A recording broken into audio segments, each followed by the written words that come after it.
नमस्कार, मैं रणधीर आप सबका परिवर्तन मैथमेटिक्स पे स्वागत करता हूँ। तो चलिए शुरू करते हैं आज का क्लास। तो आज मैं आप लोगों के लिए ले आया हूँ एडवांस बैच। एडवांस बैच बोलने का मतलब है मैं आपको सारे एडवांस के क्वेश्चन, मतलब जैसे हम लोग क्लास में पढ़ाते हैं उस तरह का पूरा डाटा आपको हम लोग यूट्यूब पे रोज़ाना देंगे हम आपको। जैसे कि हम लोग जो सबसे पहले मैं चैप्टर आपको देने वाला हूँ ज्योमेट्री। तो ज्योमेट्री में हम लोग पूरा डिटेल देंगे आपको, मतलब जीरो टू हीरो वाला बात होगा। मतलब हम लोग एक एक चीज़ को पूरा हर चीज़ बताते चलेंगे आपको और आपको प्रैक्टिस कराते चलेंगे। तो चलिए शुरू कर रहे हैं आज का क्लास। तो ये रोज़ाना वीडियो आएगा आपको, एडवांस पे एक वीडियो रोज़ मिलेगा मेरे तरफ से आपको। तो देखिए आप लोगों को बहुत अच्छा लगेगा पढ़ के, और आपको एकदम एक एक चीज़ का कॉन्सेप्ट का क्लियरिटी के साथ एकदम अपडेटेड सीट के साथ आपको हम देने वाले हैं। तो जैसे कि ये पहला देखिए क्या है। सबसे पहले हम लोग देखेंगे कि पॉइंट क्या होता है। तो पॉइंट होता क्या है, इसको समझने का सबसे नॉर्मल तरीका है, आपको दिख भी रहा होगा डाटा कुछ। जैसे पॉइंट का मतलब होता है, जैसे कि ये पॉइंट हो गया, ये पॉइंट है।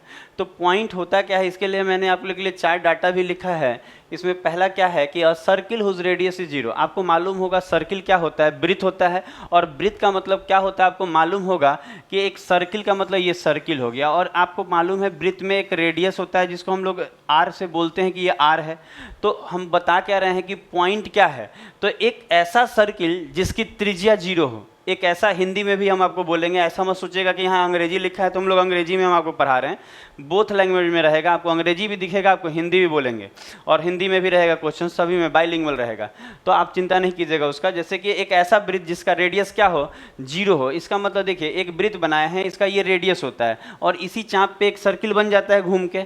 लेकिन हम कह क्या रहे हैं कि पॉइंट क्या होता है, तो पॉइंट एक ऐसा सर्किल है जिसका रेडियस क्या होता है, 0 होता है। इसका मतलब ये है कि ये धीरे धीरे कम होकर 0 का मतलब होता है ये एकदम छोटा हो जाएगा। एकदम छोटा का मतलब ऐसा दिखेगा, ये पॉइंट हो गया, ये पॉइंट है, ये भी पॉइंट है, ये भी पॉइंट है। पॉइंट का क्या मतलब है कि एक ऐसा सर्किल जिसका रेडियस क्या हो, 0 हो। उसके बाद आप देखिए अगला लाइन, अगला पॉइंट।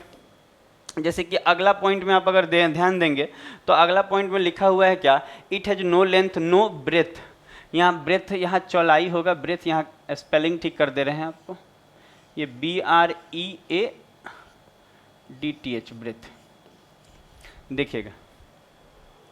तो it has no length no breadth and no height. इसका मतलब ये है कि ये जो पॉइंट होता है, ये जो पॉइंट होता है इसमें ना कोई लेंथ होता है, मतलब इस पॉइंट में ना लंबाई होती है। नो लेंथ बोलने का मतलब क्या है, अगर हम आपसे बोले कि इट हैज नो लेंथ, अगर इसमें कोई लेंथ नहीं है, इसका मतलब ये है कि कोई लंबाई नहीं होती है। ये क्वेश्चन आपको बाई ऑब्जेक्टिव टाइप में क्वेश्चन पूछ सकता है कि पॉइंट में, तो ये पूछ सकता है आपको, आपको बताना होगा it has no length, it has no breadth और इट हैज़ नो हाइट। और ये सब आपको पता होना चाहिए। कहने का मतलब अगर आप ज्योमेट्री का क्वेश्चन सॉल्व कीजिएगा ना, तो उसमें पॉइंट करके आएगा कि पॉइंट ए पॉइंट बी, इस तरह का करके आएगा, तो आपको मालूम होना चाहिए कि पॉइंट क्या होता है, तभी तो उस क्वेश्चन को आप बना पाएंगे। तो हम लोग क्या सीख रहे हैं, पता चल रहा है कि हम लोग जो सीख रहे हैं, हम लोग ये सीख रहे हैं कि ज्योमेट्री में जो क्वेश्चन आएगा उसमें जब पॉइंट शब्द का यूज करेगा तो आपके दिमाग में स्ट्राइक करना चाहिए कि पॉइंट होता क्या है।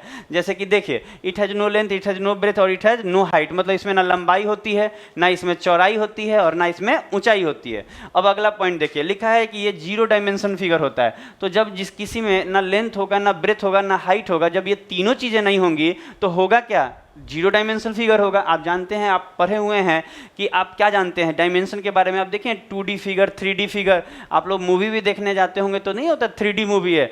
तो इसी तरह से जिसमें अगर लंबाई ना हो, जिसमें चौड़ाई ना हो, जिसमें हाइट ना हो, ये तीनों जिसमें नहीं रहेगा उसको कौन सा फिगर बोला जाता है, 0 डायमेंशन फिगर बोला जाता है। तो चीज़ों को आप समझ रहे होंगे बेहतर ढंग से।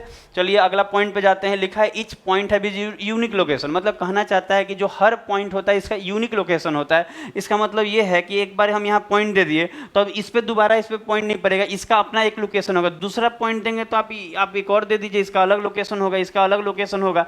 तो आप समझिएगा ईच पॉइंट है विथ यूनिक लोकेशन का मतलब उसका अपना एक लोकेशन होता है, अपना एक जगह होता है। तो आप समझ पाए होंगे कि पॉइंट क्या होता है। तो हम लोग 4 पॉइंट में हम 4 तरह का आपको बात बताएं। A circle whose radius is 0, एक ऐसा ब्रिज जिसका रेडियस क्या होता है, 0 होता है। एक उसमें ना पॉइंट में ना लंबाई होती है, ना चौड़ाई होती है, ना ऊंचाई होती है। और थर्ड में क्या बताया, ये 0 डायमेंशन फिगर है, जिसमें लेंथ ब्रेथ और हाइट नहीं होगा, वो 0 डायमेंशन कहलाता है। और एक और बात हम लोग क्या किए, ईच पॉइंट है यूनिक लोकेशन, मतलब हर बिंदु का अपना एक यूनिक लोकेशन होता है। लोकेशन का मतलब क्या होता है, जगह होता है कि उसी जगह पे एक पॉइंट है, फिर दूसरा देंगे तो कहीं और देना होगा, क्योंकि उस जगह पे वो पॉइंट है। तो आप इस पॉइंट को समझ गए होंगे, आप इसका स्क्रीनशॉट ले लीजिए।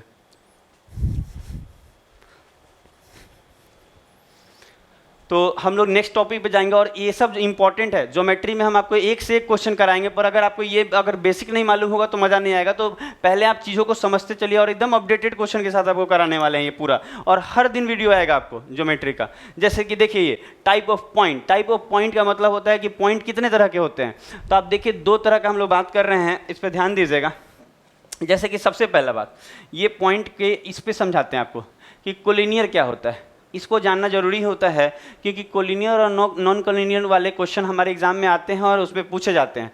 तो अगर कोई आपसे कहा ना कि कोलिनियर पॉइंट क्या होता है, संरेख बिंदु क्या होता है, तो आपको बताना होगा कि यहाँ लिखा है collinear point are the group of 3 और more than 3 point that lines on the same straight line. इसका मतलब ये होता है, आप घबराइएगा मत, अगर अंग्रेजी में लिखा है तो हम आपको हिंदी में बोल भी रहे हैं, आप सुनिएगा, समझिएगा, चीज़ों को समझ में आ जाएगा। जैसे कि देखिए हम लोग दोनों लैंग्वेज में बात करेंगे, आपको अंग्रेजी भी रहेगा और हिंदी भी रहेगा। तो हम लोग बताना चाह रहे हैं आपको कि कोलिनियर पॉइंट एक ऐसा पॉइंट है जिसमें 3 और मोर देन 3, इसका मतलब 3 या 3 से अधिक बिंदु एक ही लाइन पे स्थित हो। जैसे कि हम 3 बिंदु बना रहे हैं, एक बिंदु, ये दूसरा बिंदु और ये तीसरा बिंदु। ये 3 बिंदु आपको दिख रहा है, और ये तीनों बिंदु जब एक लाइन पे हो, इसका मतलब हम बताना चाह रहे हैं, जैसे इसमें एक लाइन खींचिए, ये लाइन है, आप देखेंगे एक स्ट्रेट लाइन खींचिएगा, तो हम बोलेंगे कि देखिए अगर हम यहाँ पे एक लाइन खींचते हैं तो ये तीनों के तीनों बिंदु एक रेखा पे होनी चाहिए। ये स्ट्रेट लाइन है, आप समझिएगा बात को। इसका मतलब ये है 3 या 3 से ज़्यादा हो सकता है। यहाँ देखिए लिखा है कि group of 3 and more than 3 point that lies on the same straight line. इसका मतलब क्या है कि आप एक रेखा खींच लीजिए, एक रेखा खींच लीजिए, एक लाइन खींच लीजिए, और 3 बिंदु देखिए, एक बिंदु, ये 2 बिंदु, ये 3 बिंदु, ये 4 बिंदु, ये 5 और भी कर सकते हैं। मतलब कहना चाहता है 3 या 3 से अधिक बिंदु जब एक ही लाइन पे, एक ही रेखा पर स्थित हो, तो हम उसको क्या बोलेंगे, वो कोलिनियर पॉइंट है। मतलब ये सब पॉइंट को हम बोलेंगे कोलिनियर है। कोलिनियर क्यों बोल रहे हैं, आप समझिएगा बातों को। कोलिनियर कहने का अर्थ ये है कि ये जो बिंदु है सब एक रेखा पे होगा ना, एक ही रेखा पे सब स्थित है कि नहीं, तो इसको कोलिनियर पॉइंट बोलते हैं। तो इस चीज़ को आप ध्यान दीजिएगा। हम अब आपको बताएंगे नॉन कोलिनियर के बारे में। तो नॉन कोलिनियर के बारे में बता रहे हैं आपको। तो कोलिनियर पॉइंट आप लोग को समझ में आ गया होगा। तो हम आपको क्या बता रहे थे, आपको समझ में आ गया। अब हम लोग नॉन कोलिनियर पे जाएंगे, और ये केवल बस समझते चलिए कि 3 या 3 से ज़्यादा बिंदु जब एक ही रेखा पे स्थित होगा तो उसको कोलिनियर पॉइंट बोलते हैं। अब हम आपको इसको मिटा देंगे बात को। अब देखिए मिटा क्या देंगे, मतलब हम लोग नेक्स्ट वाला बात करेंगे कि नॉन कोलिनियर क्या होता है।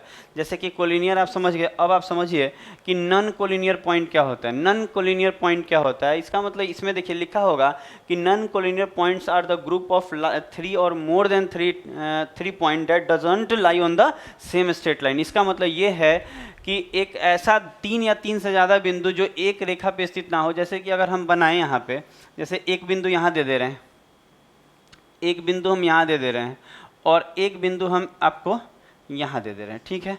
तो क्या इन तीनों बिंदु को हम एक रेखा पे स्थित कर सकते हैं। एक रेखा का कहने का मतलब है, आप ये कह सकते हैं कि सर ये वाला तो हम एक रेखा पे स्थित कर ही लेंगे। देखिए ये वाला ऐसे, ये एक रेखा पे स्थित हो जाएगा, ये दोनों।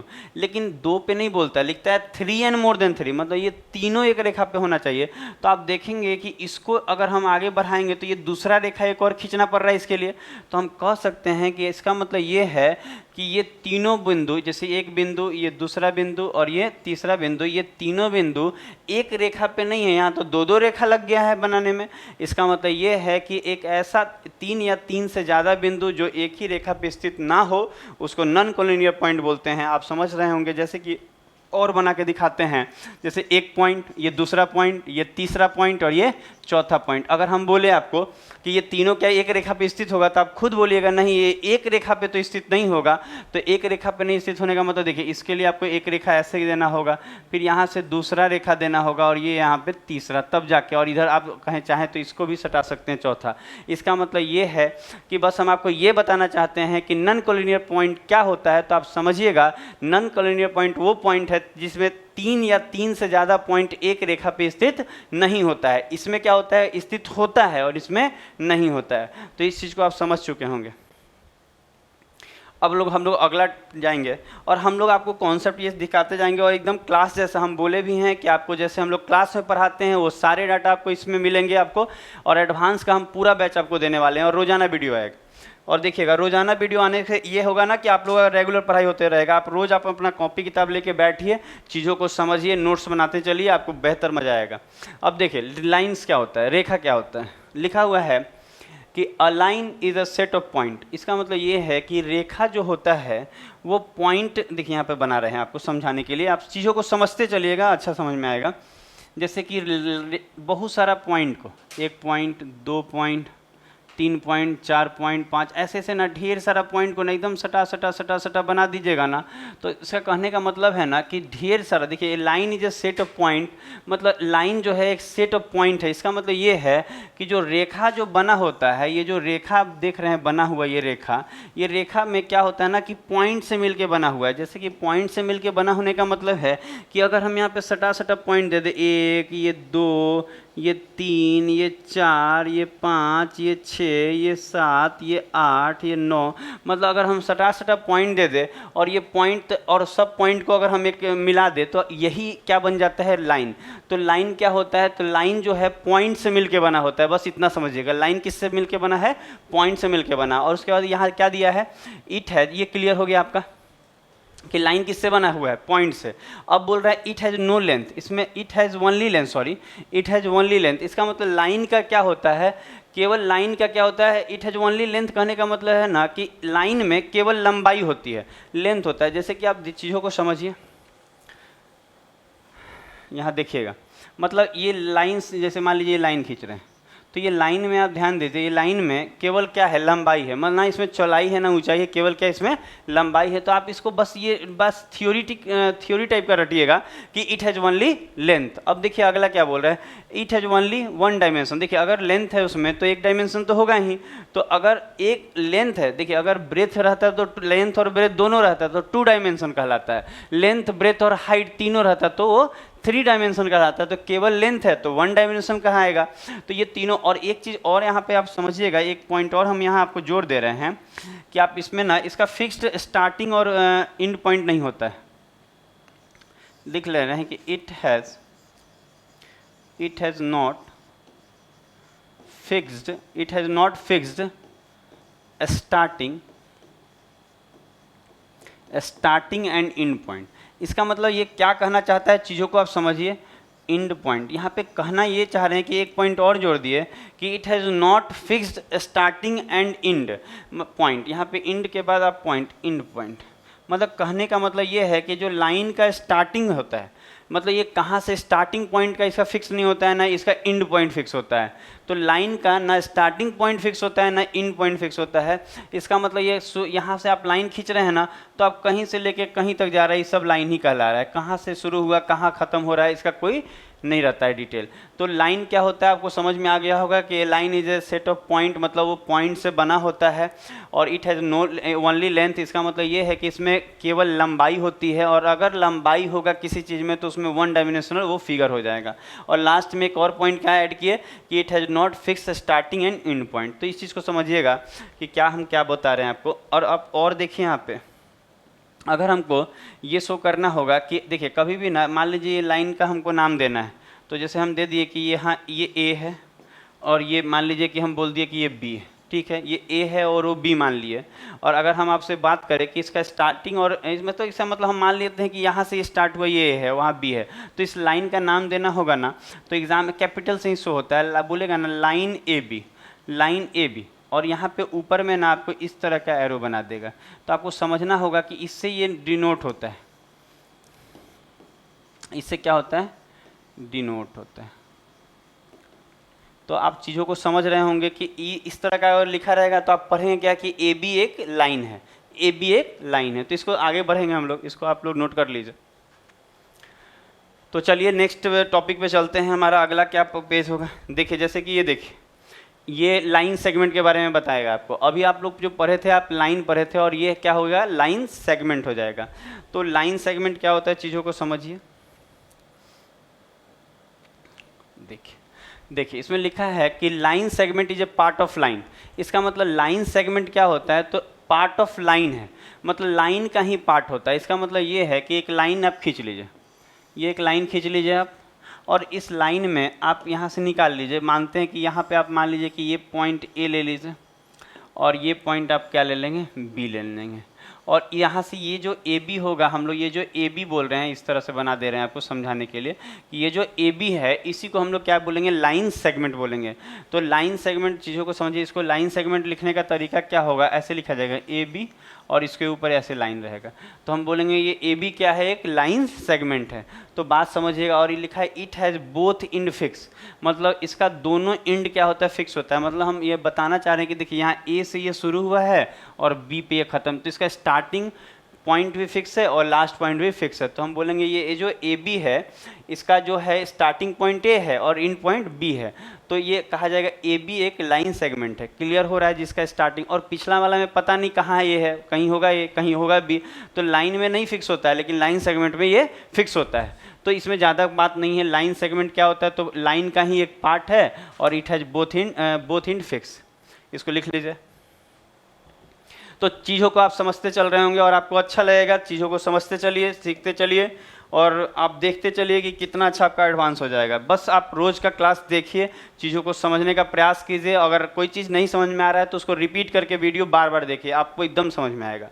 जैसे कि देखिए रे क्या होता है। अच्छा, रे क्या हो जा रहा है कि रे हैज़ फिक्स्ड स्टार्टिंग पॉइंट, रे does not have fixed and point. मतलब कहने का मतलब ये है कि वो कहाँ से स्टार्ट कर रहा है, रे स्टार्ट, मान लीजिए यहाँ ए बिंदु है, तो ये ए बिंदु से रे जा रहा है, तो इसका स्टार्टिंग पॉइंट फिक्स है, लेकिन इसका एंड पॉइंट फिक्स नहीं। अब कहीं भी जा रहा है, मतलब इसका कहने का मतलब ये है कि स्टार्टिंग बिंदु फिक्स है कि ये ए से जा रहा है, पर कहाँ जा रहा है मतलब उसका एंड पॉइंट पता ही नहीं है। एंड पॉइंट कहीं भी जाके खत्म हो जाएगा। लिखा है, देखिए क्या लिखा है, रे doesn't have fixed and point, मतलब उसका एंड पॉइंट पता नहीं होता है। तो कभी भी आपको ना रे शो किया जाएगा ना, जैसे इसमें समझिएगा कि ये रे है, तो रे शो करने का मतलब है ना कि अगर बोलेगा ना ए बी एक रे है, ए बी एक रे है, तो आपको ना इस तरह का लाइन ऊपर में खींच के देगा ऐसे। तो आप ये समझिएगा। देखिए हम आपको क्या बोले, ये इससे शो होता है कि ए बी एक रे है। आप समझिएगा, सबका अलग अलग चीज़ें हैं जिससे वो डिनोट होता है। तो ए बी जो है रे है, इसमें क्या होता है, स्टार्टिंग पॉइंट पता होता है लेकिन एंड पॉइंट हमको नहीं मालूम होता है।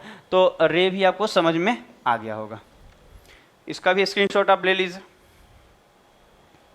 तो आप नोट करते चलिए। आप अगर आप चाहें ना तो एक कॉपी निकालिए, और चाहेंगे क्यों नहीं, अगर आपका अच्छा हो जाएगा, मैथ्स अच्छा हो जाएगा, तो आपको बहुत सारी जॉब्स में मैथ्स का बहुत ज़्यादा क्वेश्चन आता है। एसएससी में ही पीटी में आपको 50 नंबर का मैथ्स पूछता है, तो मेंस में आपको 200 नंबर के मैथ आते हैं। तो अगर आप ध्यान दीजिएगा तो आपका नंबर गेन हो जाएगा। अब देखिए ये, अब कुछ लाइन्स के बारे में देखेंगे कि कितने तरह के लाइन्स होते हैं। जैसे अभी तक आप क्या देख रहे थे, छोटे छोटे पॉइंट देख रहे थे। अब देखिए जैसे कि ये सबसे इम्पॉर्टेंट पॉइंट है हमारा, इसमें आप देखिएगा, चीज़ों को सीखते चलिए। लिखा है पैरेलल लाइन। अच्छा, पैरेलल लाइन क्या होता है, आप बचपन से पढ़ते आए होंगे। जैसे कि एक लाइन से ऐसे दे रहे, ये लाइन, और इसको थोड़ा सा सीधा बनाते हैं, जैसे कि एक सीधा लाइन बना दी, और एक रेखा और बना दे रहे हैं, ये रेखा ही बना दी है।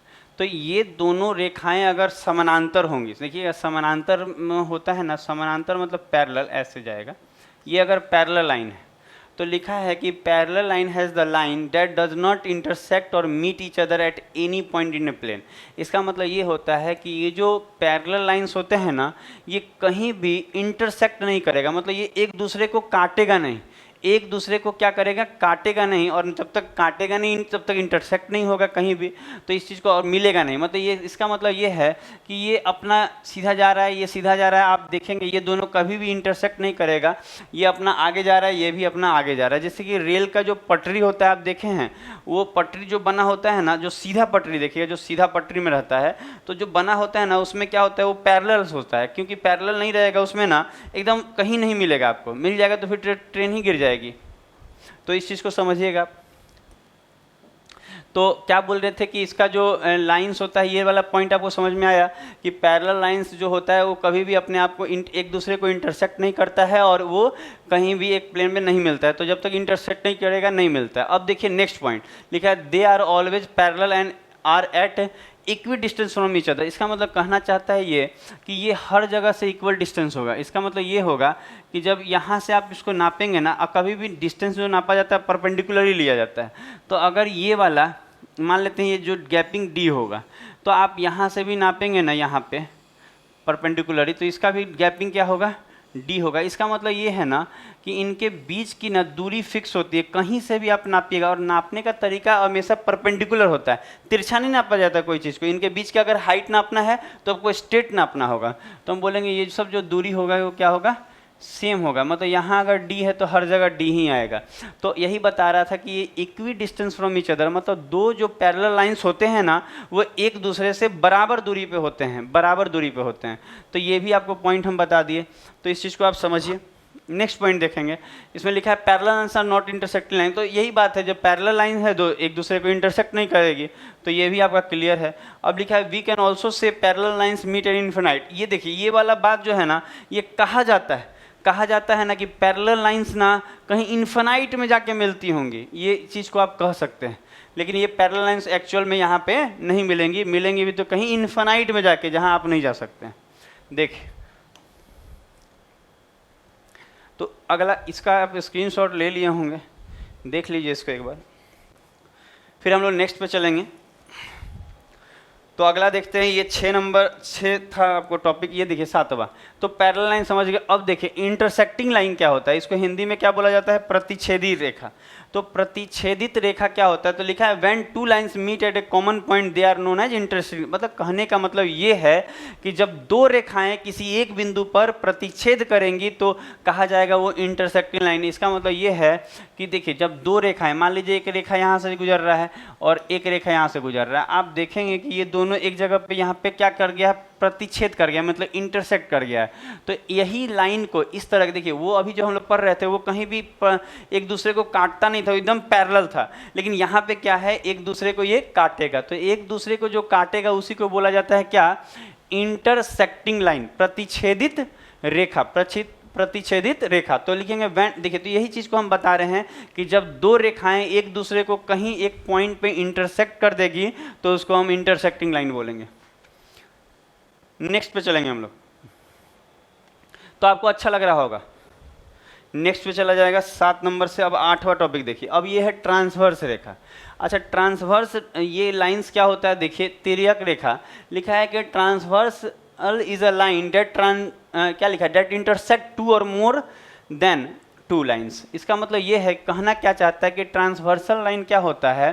अच्छा, ये लिखा है ऑफ्टन पैरेलल लाइन। इसका मतलब ये है कि आप ऐसा बचपन में भी पढ़े होंगे, बचपन में आपको पढ़ाया गया होगा कि दो पैरेलल लाइन, मान लीजिए ये पैरेलल है, ये पैरेलल लाइन, ये दोनों तो पैरेलल लाइन है, और ये दोनों पैरेलल लाइन को जब यहाँ से एक लाइन दूसरा अगर ये काट रहा है तो इसी को कहा जाता है, इसी को तिर्यक रेखा कहा जाता है। इसको क्या कहा जाता है, इस रेखा को आप देख रहे हैं, ये रेखा, इसको हम जिगजैग बना देते हैं, सांप जैसा। बातों को समझिएगा कि इसको बस हाईलाइट करने के लिए बना है। ये जो रेखा दिख रहा है जो दो लाइन को काट रहा है, इसी को क्या बोला जाएगा, तिर्यक रेखा बोला जाएगा। इसको तिर्यक रेखा बोला जाता है, तिर्यक रेखा बोला जाता है इसी को। एक और बात है, जरूरी नहीं है कि दो पैरेलल लाइन को ही काटे, लेकिन ज़्यादातर जो सवाले एग्जाम में आते हैं जो पैरेलल लाइन को काटा जाता है तो ये तिर्यक रेखा बोला जाता है। लेकिन ज़रूरी नहीं है, आप समझ सकते हैं कि दो रेखा अगर मान लीजिए ऐसे ऐसे भी है और इसको ये काट लेगा तो ये भी जो कहलाएगा, इसको भी क्या कहा जाएगा, इसको भी कहा जाएगा ये तिर्यक रेखा है। तो ज़रूरी नहीं है कि पैरेलल लाइन को काटेगा। पर हमारे जो कंपटीशन वाला एग्ज़ाम होता है ना, ये 1 डे एग्ज़ाम जो होता है, इसमें जो होता है, इसमें बता रहे हैं ज़्यादातर क्वेश्चन में क्या होता है, पैरेलल लाइन वाले ही होते हैं। तो आप समझिएगा कि तिर्यक ये जो ट्रांसवर्स लाइन है, तिर्यक रेखा, ये क्या है, तो आप कहिएगा कि दो रेखा को जो काट ले, दो रेखा को चाहे तीन भी रेखा को कह सकते हैं, जरूरी नहीं कि दो ही रेखा को। यहाँ लिखा हुआ है 2 और मोर देन 2, इसका मतलब दो रेखा की जगह पे हम तीन रेखा भी बना सकते हैं। जैसे कि देखिए, जैसे एक रेखा, ये दो रेखा और तीन रेखा, और इसको भी ये काटेगा ना, तो ये जो लाइन काटा, ये जो देख रहे हैं, ये जो लाइन काट रहा है, ये लाइन को ही क्या बोला जाएगा, ट्रांसवर्सल लाइन, तो तिर्यक रेखा कहा जाएगा। तो इस चीज को आप देख लीजिए। और हम ज़्यादा इसमें आपको ना, इसमें कुछ ज़्यादा नहीं है कि इसमें और कुछ बताएंगे, आपको ये सब टॉपिक है। अब कह देगा एग्जाम में क्वेश्चन आएगा, उसके बीच में लिखा जाएगा ट्रांसवर्स लाइन, तो आपको समझ में आएगा कि ट्रांसवर्स लाइन होता क्या है। तो इसमें कुछ ज़्यादा कुछ नहीं है कि हम आपको अलग से सिखाएंगे, जितना बता रहे हैं उसको बस ध्यान से सुनिए। जैसे कि देखिए, ये क्या है, कॉन्करेंट लाइन्स। अच्छा, कॉन्कुरेंट लाइंस क्या लिखा है, संगामी रेखा। संगामी, इसको हिंदी में कहा जाता है संगामी रेखा। तो लिखा है when more than two lines intersecting at a common point they are called concurrent. इसका मतलब कहना क्या चाहता है, समझिएगा, कहना चाहता है कि जब एक ही बिंदु से यहाँ समझिएगा, जब एक बिंदु से दो या दो, देखिए लिखा है, यहाँ देखिए लिखेगा कि टू लाइंस, मोर देन टू लाइंस मतलब दो रेखा से ज़्यादा, मतलब एक बिंदु से दो रेखा से ज़्यादा। जैसे कि यहाँ से देखिए, ये एक रेखा, ये दो रेखा, और दो रेखा से ज़्यादा मतलब ये तीन भी हो सकता है, और चाहें तो आप चौथा रेखा भी खींच सकते हैं, चार, आप चाहें तो और खींच सकते हैं, पाँच। तो आप क्या देख रहे होंगे कि एक पॉइंट से ढेर सारा, मतलब मोर देन टू। यहाँ देखिए, मोर देन टू का मतलब क्या होता है, दो से ज़्यादा। समझ रहे हैं इस बात को? तो कहना बस ये चाहता है कि जब क्या कहना चाहता है, जब एक पॉइंट से दो से ज़्यादा रेखा गुजरेगा, काटेगा, ये ऐसे से गुजरेगा, तो उसी को कहा जाता है संगामी रेखा। तो इसमें कुछ ज़्यादा नया नहीं है, ज़्यादा कुछ है नहीं, आप इस चीज़ों को देख लीजिए। हम लोग अगले पॉइंट पे देखेंगे। देखिए इस, अब हम लोग आते हैं एंगल पे। धीरे धीरे आपको हर चीज़ आपको सिखा देंगे, आप खाली आप समझिएगा चीज़ों को और लिखते चलिएगा। जैसे कि लिखा है एंगल। एंगल क्या होता है आपको मालूम होना चाहिए, एंगल क्या होता है। जैसे कि inclination between two line is angle. इसका मतलब कहना चाहता है कि दो रेखा, देखिए ये जो दो रेखा देख रहे हैं, यहाँ दिखा रहे हैं हम आपको, देखिए यहाँ पे, ये देखिएगा एक रेखा ये आया है, देखिए, अच्छा ये एक रेखा दिख रहा होगा, और एक रेखा ये दिख रहा हो, देख रहे हैं, ये दोनों रेखा का जहाँ झुकाव है, ये दोनों रेखा देखिए, यहाँ पे ये दोनों रेखा दिख रहे हैं, यहाँ पे झुक रहा है, यहाँ पे मिल रहा है, तो ये जो बन रहा है ना, इसी को कहा जाता है एंगल। मान लेते हैं कि यहाँ पे थीटा ले लीजिए, ये थीटा हम जानबूझ के ले रहे हैं, तो इसी को कहा जाएगा, ये जो थीटा है इसी को क्या कहा जाएगा कि ये क्या है, तो एंगल है। तो एंगल कुछ नहीं होता है, आप बस चीज़ों को समझ लीजिए कि दो रेखा जहाँ पे मिलती हैं, दो रेखा जहाँ पे मिलेगा, जहाँ पे इनका झुकाव होगा, उसी को, उस जगह पे जो यहाँ ये बन रहा है, इसी को क्या बोला जाता है, कोण बोला जाता है। हिंदी में एंगल को क्या बोला जाता है, कोण बोला जाता है। तो एंगल के बारे में, अब इसमें बहुत सारे टाइप होते हैं एंगल के, हम लोग उसको भी देखेंगे। आप पहले इसको समझ लीजिए कि एंगल क्या होता है, और एंगल में कुछ है नहीं, इसमें तो कुछ भी नहीं है। एंगल क्या होता है आप समझिए कि दो रेखा जहाँ पे इंक्लाइन करती है, ये देखिए, ये इसमें आपको काफ़ी मज़ा आएगा, इसमें सीखने को भी बहुत कुछ मिलेगा आपको। तो थोड़ा सा देखते चलिए। तो देखिए सबसे पहले लिखा है इसमें, देखिए टाइप ऑफ एंगल लिखाना है, मतलब एंगल कितने प्रकार के होते हैं आपको सारे यहाँ लिख दिए हैं, आपको समझा रहे हैं, एक एक करके चीज़ों को समझते चलिएगा, आपको मज़ा आएगा। जैसे कि सबसे पहला हम लोग सीख रहे हैं, आपको यहाँ पे लिखा है एक्यूट एंगल। अच्छा, एक्यूट एंगल को हिंदी में न्यूनकोण बोला जाता है, जो यहाँ पे हम लोग लिख दिए हैं आपको, कि समझने में कोई दिक्कत नहीं आएगा। आप देखेंगे यहाँ पे न्यूनकोण लिखा हुआ है। तो एक्यूट एंगल क्या होता है, तो हम बोलेंगे एक्यूट एंगल को न्यूनकोण बोलते हैं हिंदी में। और इसका मतलब क्या है, तो यहाँ देखिएगा, यहाँ पे जो एंगल बन रहा है, ये वाला जो एंगल दिख रहा है, ये वाला एंगल जो आपको दिख रहा है, ये जो बन रहा है, आप देखिए ये जो एंगल बन रहा है, ये जो एंगल है, ये मान लेते हैं, यहाँ पे हम अपने मन से मान ले रहे हैं कि यहाँ पे थीटा ले रहे हैं। तो अगर आप इस थीटा ले लेते हैं, तो ये जो एंगल होगा, यहाँ लिखा है कि वो जो ये जो एंगल होता है ना एक्यूट एंगल, वो 0 से बड़ा होता है और 90 से छोटा। इसका मतलब ये है कि अगर हम इस कोण को थीटा मान लेंगे, तो ये जो थीटा होगा, मतलब ये जो एंगल दिख रहा है आपको, ये जो एंगल होगा, ये क्या होगा, तो हम बोलेंगे ये 0 डिग्री से बड़ा होगा। ये 0 डिग्री से क्या होगा, बड़ा होगा। ये जो थीटा है वो 0 डिग्री से तो बड़ा होगा, ये एंगल 0 से बड़ा होगा लेकिन 90 से छोटा होगा, तो 90 से छोटा होगा। आप इस चीज़ को समझिए कि यहाँ 90 से ये छोटा होगा, तो इसी को बोला जाएगा एक्यूट एंगल। इसका मतलब ये है कि आप बोल सकते हैं कि जो कोण 0 और 90 के बीच में हो उसको हम लोग न्यून कोण बोलते हैं। तो 0 से बड़ा और 90 से छोटा का मतलब यही हुआ ना कि 0 से 90 के बीच में, तो आप 0 नहीं ले सकते, 90 नहीं ले सकते, 1 डिग्री 2 डिग्री कुछ भी ले लीजिए, लेकिन 0 से बड़ा होना चाहिए और 90 से छोटा होना चाहिए। तो एक्यूट एंगल आप लोग समझ गए होंगे कि एक्यूट एंगल समझना क्या है, ये सब चीज़ें आपको रट जानी होंगी कि एक्यूट एंगल क्या होता है, ठीक है, और सभी चीज़ें आपको रटना होगा। तो देखिए अगला, तो एक्यूट एंगल समझ में आ गया होगा। अब अगला देखिए राइट एंगल। राइट एंगल का मतलब होता है समकोण। समकोण क्या होता है, समकोण का मतलब होता है कि 90 डिग्री। इसका मतलब ये है कि आप देख रहे होंगे कि लिखा है ये मेजर बराबर, मेजर मतलब नापने पे ये कोण कितना आता है, 90 डिग्री आता है। इसका मतलब आप देख रहे होंगे यहाँ पे एंगल बना हुआ आप देख रहे हैं, तो ये जो एंगल यहाँ बन रहा है ये वाला, आप इस चीज़ को समझिए, ये जो एंगल बन रहा है ये पूरा पूरा कितना डिग्री का है, 90 डिग्री। तो हम देखिए समझिएगा, ये एक्यूट एंगल क्या होता है, तो 0 से 90 के बीच रहेगा तो उसको न्यून कोण बोलेंगे। लेकिन जो समकोण त्रिभुज बोल रहे हैं, सॉरी, समकोण होगा, समकोण क्या होगा, तो हम बोलेंगे जिस कोण का जो माप आएगा, मेजरमेंट आएगा वो 90 डिग्री होगा, तो उसको हम लोग बोलेंगे वो समकोण है। तो समझिएगा इस बात को, ये समकोण दिख रहा होगा आपको। देखिए ये जो है, ये देखिएगा यहाँ पे, ये जो है 0 से 90 के बीच में है कि नहीं, धीरे धीरे इसी को इस तरह से स्ट्रेट हो जाएगा तो ये 90 डिग्री हो जाएगा। देखिए यहाँ से अगर हम इसको, यहाँ से आप इसको आप स्ट्रेट ऐसे यहाँ रख के आप देखिएगा, इसको ऐसे यहाँ पे ऐसे घुमाएंगे, इस तरह घुमाएंगे तो यहाँ पे आ जाएगा, तो यहाँ 90 नहीं बनने लगेगा, तो 90 डिग्री यहाँ पे देखिए 90 बन रहा है, एकदम स्ट्रेट है, और इधर थोड़ा सा झुक जाएगा तो 90 से कम हो जाएगा। तो चीज़ों को समझिएगा, यहाँ 0 से 90, ये 90। अब देखिए हम लोग आते हैं ऑब्ट्यूस एंगल में। ऑब्ट्यूस एंगल को हिंदी में क्या बोला जाता है, अधिकोण बोला जाता है। तो अधिकोण बोलेगा कोई आपसे कि ये अधिकोण क्या बोला जाएगा, तो देखिए यहाँ लिखा है कि वो 90 डिग्री से बड़ा होगा और 180 डिग्री से छोटा होगा। इसका मतलब ये जो कोण आपको दिख रहा है, ये जो कोण आपको बना हुआ दिख रहा है यहाँ पे, ये जो कोण है आपको हम हाईलाइट भी कर दे रहे हैं, ये जो यहाँ कोण बन रहा है ये वाला, आप देखेंगे ये 90 से ज़्यादा है, क्योंकि देखिए यहाँ स्ट्रेट था तो 90 था, तो इधर थोड़ा सा और बढ़ गया है तो वो 90 से ज़्यादा है कि नहीं। तो आप समझिएगा कि अगर हम इसको थीटा ले दें, इसको हम थीटा ले रहे हैं, तो हम कहेंगे ये 90 से, यहाँ लिखा हुआ भी है कि 90 डिग्री से बड़ा होगा और 180 से छोटा। आप इस चीज़ को समझ रहे होंगे बात को कि एरो जो मुख इधर साइड खुला हुआ है, इसका मतलब 90 से ये बड़ा है और 180 से ये छोटा है, क्योंकि इससे 180 बड़ा दिख रहा है। तो हम बोलेंगे अगर हम इसको थीटा मानेंगे ना, तो ये जो कोण होता है ये कहेंगे ना कि ये 90 डिग्री से, ये 90 डिग्री से बड़ा होगा, ये जो थीटा होगा 90 डिग्री से बड़ा होगा और 180 डिग्री से छोटा होगा। इसका मतलब ये है कि अधिक कोण क्या होता है, तो जो कोण 90 डिग्री से बड़ा हो और 180 से छोटा हो, इसका मतलब 90 और 180 के बीच में हो। तो ये भी चीज़ आपको समझ में आ गया होगा। अब आते हैं हम लोग रिजु कोण पे, इस चीज़ को आप देख लीजिए।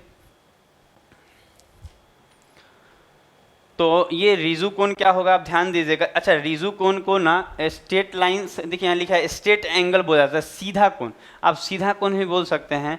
तो ये बहुत आसान है, आपको दिख भी रहा होगा। जैसे कि आप देखने का प्रयास कीजिए कि यहाँ पे आप देख रहे होंगे कि ये रेखा पे, ये देख रहे हैं ये वाला, ये पूरा कितना दिख रहा है आपको, 180 नहीं हो गया, एकदम स्ट्रेट है। तो ये जो आपको दिख रहा है एंगल, आपको नीचे भी 180 बन रहा है, लेकिन हम लोग एक तरफ से देख रहे हैं। ये जो कोण आपको दिख रहा है ये वाला, ये जो कोण है, ये पूरा का पूरा ये कोण कितना होना चाहिए, 180 डिग्री। अगर ये 180 डिग्री होगा तो कौन सा एंगल कहलाएगा, स्ट्रेट एंगल, और इसको हिंदी में रिजु कोण बोला जाता है। आप रिजु कोण बोल लीजिए चाहे सीधा कोण बोल लीजिए। तो जो कोण 180 डिग्री, एकदम एग्जैक्ट 180, ना कम ना ज़्यादा, आप ध्यान दीजिएगा, ये एकदम एग्जैक्ट 180 होगा तो इसको राइट एंगल, स्ट्रेट एंगल बोला जाता है। अब आते हैं रिफ्लेक्स एंगल पे। अच्छा, रिफ्लेक्स एंगल पे आप ध्यान दीजिएगा। रिफ्लेक्स एंगल के बारे में थोड़ा ध्यान देना है कि इसमें क्या करना है। तो इसमें ध्यान दीजिएगा, ये 180 से ज़्यादा, देखिएगा ये स्ट्रेट है तो 180, और नीचे झुकेगा तो देखिए ये कितना बड़ा एंगल हो रहा है, देख रहे हैं आप। देखिए यहाँ से लेके यहाँ तक आता ना तो 180 पुर जाएगा, लेकिन ये और नीचे आ गया तो ये 180 से भी तो बड़ा हो गया। तो हम बोलेंगे ये जो एंगल आपको दिख रहा है ये पूरा इतना बड़ा एंगल जो दिख रहा है आपको, ये कितना है, तो हम बोलेंगे ये 180 से बड़ा है। और देखिए यहाँ लिखा है 180 डिग्री से बड़ा होगा और 360 से ये छोटा होगा। तो अगर हम इसको थीटा मानेंगे, ये थीटा, तो कहेंगे ये जो कोण होता है ना थीटा, ये 180 से बड़ा होगा। मतलब ये जो थीटा है वो 180 से बड़ा होगा और यहाँ 360 से छोटा भी होगा। तो ये चीज़ यहाँ लिखा भी हुआ है कि ये बस हम आपको समझा रहे हैं चीज़ों को, कि डाटा आपको समझ में आ जाएगा तो नोट करने में बनेगा। तो रिफ्लेक्स एंगल क्या होता है, तो एक ऐसा एंगल जो 180 से बड़ा हो और 360 से छोटा हो। अब देखिए लास्ट टॉपिक, ये लास्ट बचा हमारे पास क्या, कंप्लीट एंगल। कि कंप्लीट एंगल क्या होता है, तो चीज़ों को समझिए कि ये पूरा सर्किल एक, मतलब अगर हम यहाँ पे एक पॉइंट ले लें तो यहाँ से आप देखेंगे कि यहाँ से यहाँ आता तो 180 होता, पर ये पूरा घूम के फिर यहीं आ गया है।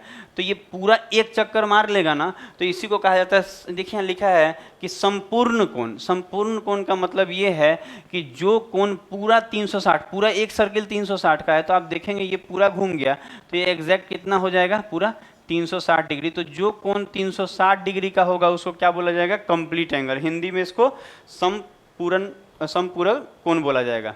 तो इसको आप देख लीजिए, संपूर्ण कोण बोला जाएगा। तो इस चीज़ को आप देख लेंगे, लिख लेंगे, आप चीज़ों को समझिए।